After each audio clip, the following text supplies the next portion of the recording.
அன்பு நெஞ்சங்களுக்கு சஞ்சு மாஸ் vlogஓட அன்பான வணக்கம். நம்ம கோலத்துக்கு ஒரு பிரேக் விட்டுருக்கோன்னு சொன்னோம். பிரேக்லேருந்து ரிலீவ் ஆகிக்கலாம். ஆமாங்க, திரும்ப கோலம் போட ஆரம்பித்தாச்சு. அதுவும் இன்றைக்கி பார்த்திங்கன்னா தேய்பிறை சஷ்டி. அதனால் முருகருக்கு வந்த மாதிரி ஒரு ஸ்டார் கோலமே போட்டாச்சு.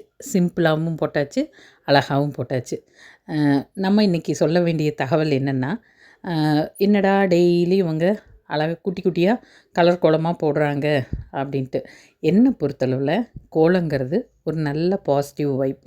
நம்ம வீட்டிலிருந்து வெளியே கிளம்பி போகும்போது நம்ம கேட்டை திறந்து பார்க்குற இடம்னு பார்த்திங்கன்னா நம்ம வாசல். அதே போல் நம்ம வீட்டுக்கு வர்றாங்க இல்லையா, அவங்க முதல்ல பார்க்குறதும் நம்மளோட வாசலை தான். அப்போது அந்த இடம் ஒரு பாசிட்டிவ் வைப் கொடுத்தோம்னா நல்லா இருக்குங்கிறது என்னோட கருத்து. எப்படி இருக்குன்னு கமெண்ட் செக்ஷனில் சொல்லுங்கள்.